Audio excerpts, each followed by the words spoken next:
আসসালামু আলাইকুম এভরিওয়ান। আশা করি সবাই ভালো আছেন। আমি আলহামদুলিল্লাহ ভালো আছি। এই তো আজকে আবার আরেকটা রান্নার ভিডিও নিয়ে আসলাম। মিষ্টি বুড়ির জন্য নুডলস রান্না করতেছি। আজকে একটু স্যুপ নুডলস রান্না করব। আগে আমি আলু এবং মাংসটা সিদ্ধ দিয়েছি। মাংস আর আলুটা সিদ্ধ হলে আমি নুডলসটা দিয়ে দেব।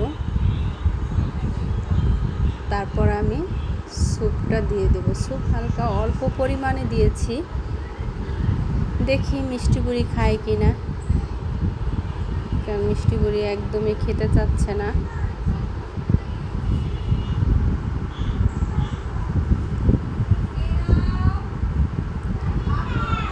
এখন নুডলসটা সিদ্ধ হওয়া পর্যন্ত আমি জাল দেব, তারপরে আমি স্যুপটা দেব।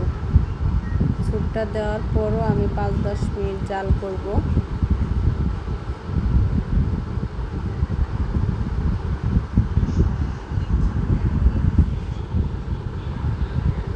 মিষ্টি বুড়ি খুব দুষ্ট হয়ে গেছে।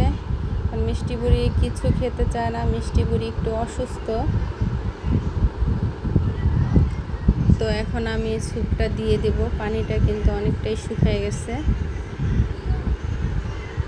এখানে আমি শুধু স্যুপটাই দিয়েছি আর লবণ, হালকা অল্প পরিমাণে লবণ দিয়েছি, কোনো মশলা দিইনি। নুডলসের সাথে যেই মশলাটা থাকে ওইটা আমি এখন পর্যন্ত মিষ্টিকে খাওয়াই না। শুধু লবণ দিয়েই আমি নুডলসটা সিদ্ধ করে খাওয়াই। 2 দিন যাবত আমি একটু এইগুলা দিতেছি, স্যুপটা দিতেছি।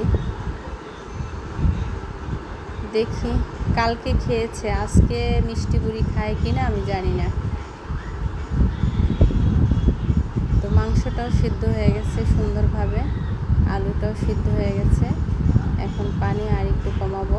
আর স্যুপটা দিয়েছি, এটার জন্য আমাকে 5 মিনিট জাল করতে হবে।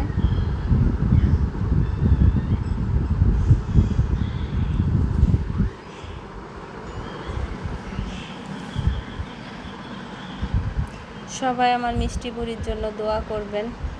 মিষ্টি বুড়ি যেন তাড়াতাড়ি সুস্থ হয়ে যায়। মিষ্টি বুড়ির পেটে একটু সমস্যা ছিল, এখন অনেকটাই ভালো হয়ে গেছে।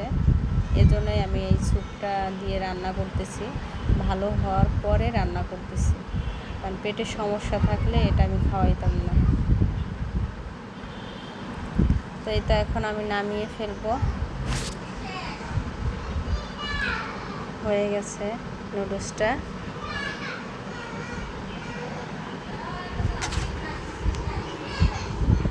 এখন একটু খেলেই হয় মিষ্টি বুড়ি।